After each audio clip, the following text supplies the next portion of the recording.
Hello! Today I'm going to be talking about some things that I would change about Hogwarts if I were the one writing the Harry Potter books.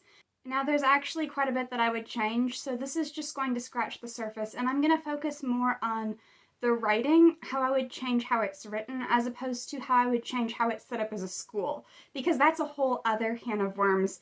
I don't want to talk in this video about Dumbledore's hiring practices, or the fact that they don't take English and math classes, or any of that. Mostly I want to focus on some inconsistencies in the writing, and some things that I think would make it a little bit more believable as a fictional school. However, one big change that I would make that kind of crosses over between the two categories of how it functions as a school and how it functions as a fictional school, one of those things is the house cup and the points system. I think it would make more sense, instead of having a couple of students win and lose dozens or even hundreds of house points at a time, if there was a limit to how many points a teacher could give or take away from a particular student at a particular time. Something in the neighborhood of like 10 or 15 points. Anything that would lose or gain more points than that could be dealt with in other ways as well. And we do see other types of rewards and punishments given to students, like for example detention and expulsion for bad behavior. We don't see any students get suspended, but that could be an option as well. And for special achievements, there's already the idea of awards for special services to the school, which Harry and Ron get at the end of book 2, and which Tom Riddle got when he was a student for supposedly catching the heir of Slytherin. So that's something that could be used for some of Harry and his friends' more dangerous exploits that don't really... 10 points to Gryffindor is not a lot for facing off against Voldemort, but then 150... And of course, at the end of Harry Potter and the Sorcerer's Stone, Harry and his friends really just make up the points that they lost earlier in the book for the thing with wandering around at night and the dragon and everything. Plus the 10 extra points earned by Neville. So if there were a maximum number of points to gain or lose at a time, then they could still do that. But it wouldn't have been that they lost so many points at once in the first place. And more importantly, the scenes where Snape is like 50 points from Gryffindor just for somebody speaking out of turn or whatever, that couldn't happen if there was a limit to the number of points that could be gained or lost by a particular student at one time. Then when book 5 comes around and Umbridge ends up in charge, that could be one of the things that she does differently. She could give the Inquisitorial Squad and the professors permission to take more points at a time than Dumbledore did. So you could have Malfoy running around taking lots and lots of points from Gryffindor, and the injustice of that would be even more apparent if that's something that previously even a professor couldn't have done. Another change that I would make is to talk more about what students do before they reach 11 years old and attend Hogwarts. Now, I know that this information has been given out in interviews and online and whatnot, but it's not actually ever mentioned in the books, and it just seems like that's something that should come up at some point.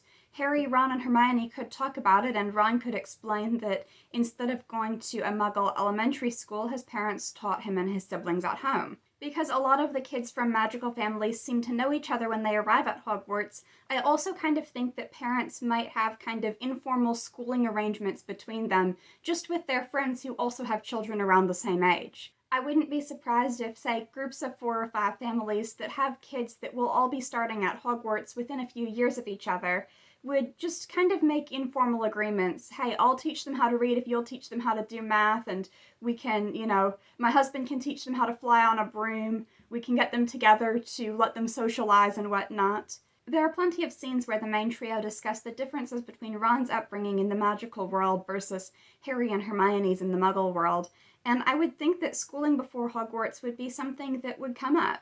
A third thing that I would change about Hogwarts as a school, I would figure out how many students there are. So according to J.K. Rowling, there are about 1,000 students at Hogwarts, and there are numbers in the books that back that up.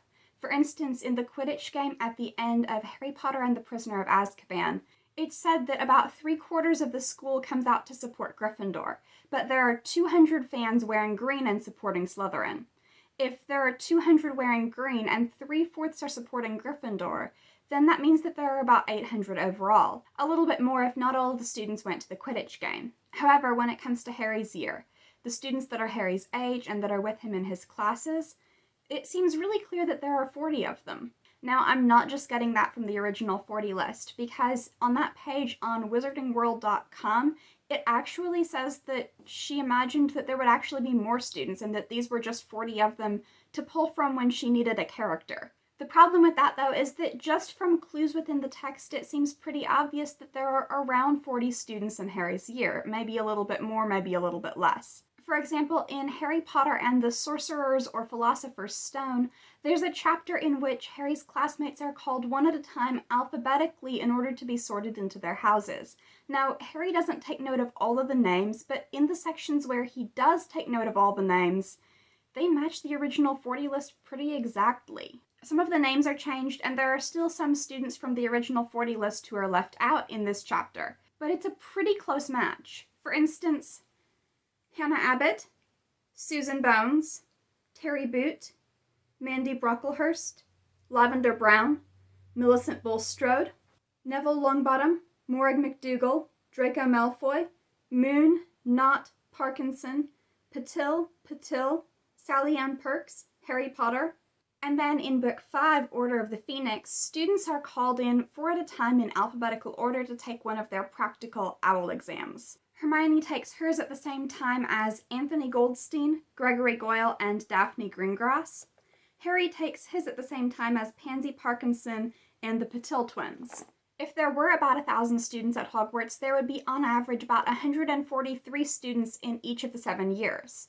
I don't buy that there are about 100 more students in Harry's year, not when such large sections of the original 40 list match up to what we see in the book of students being named in alphabetical order. Aside from that, the class sizes indicate that it's about, or actually that it's exactly 10 students per house in Harry's year, or at least 10 Gryffindors and 10 Slytherins. Presumably there aren't that many more Hufflepuffs or Ravenclaws.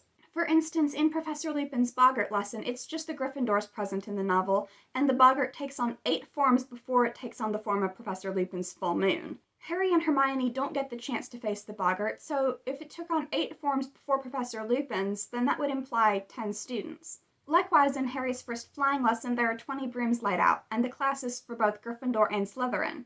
So if there are 10 Gryffindors, then there have to be 10 Slytherins as well. 40 students per year would mean about 280 students. There's a huge difference between that and 1,000. So I see 2 options for fixing this, but they're both just a little bit complicated. The first option is to make the class sizes bigger. It could be that the students sleep 5 to a dorm room, but then there are multiple dorm rooms for the Gryffindor boys in Harry's year. And so he knows Ron, Neville, Seamus, and Dean the best because they're his roommates, but there are others running around in the background. It could also be that the class sizes are capped at 20 and that it's a mixture of students from more than one house, but that not all students in the same house have the same class schedule.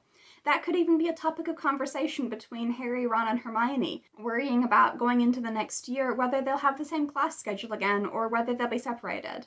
Of course, that would mean a huge increase in teacher workload, and probably more than one teacher would be needed for each subject.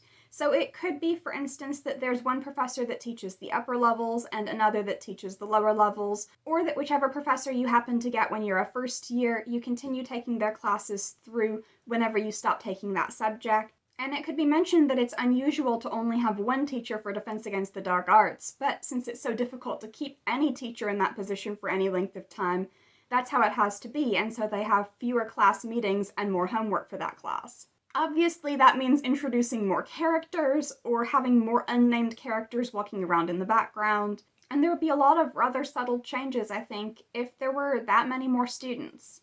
But that would be one way to reconcile the relatively small class sizes with a larger student body. The other alternative would be to say that Hogwarts has far fewer students than it used to, and that 1,000 students used to be typical, but now something more in the neighborhood of 300 or so has become the norm. This would fit with the description of Hogwarts actually very well.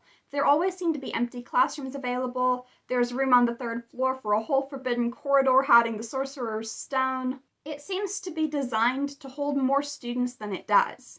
And there could be a good explanation for that. According to Dumbledore at the beginning of the first book, the first war against Voldemort lasted for 11 years. And people often choose to put off having children during times of war. Now, I've seen the theory that Harry's group is unusually small because of this, but I think it would impact more than just his group. I think it would have to impact the students several years older than him, pretty much everybody who was at the school when he arrived, as well as the 2 groups below him. Voldemort's initial disappearance took place on Halloween of 1981, and so, given 9 months for a pregnancy to be carried to term, any post-war baby boom would need to happen in the summer of 1982 or later. In other words, the kids that would start school at the beginning of Goblet of Fire.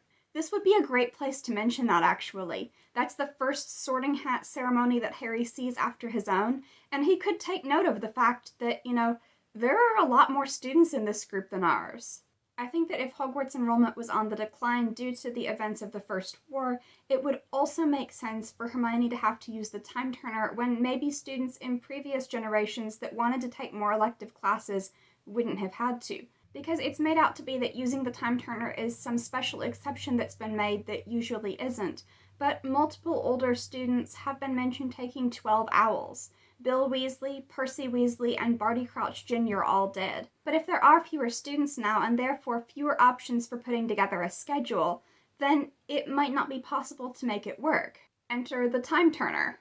Of course, that would require changes as well in terms of explaining why the student body is so much smaller than usual, and in terms of taking out things like references to 200 Slytherin Quidditch fans when 3/4 of the school is rooting for Gryffindor. So those are just a few things that I would change about how Hogwarts is written.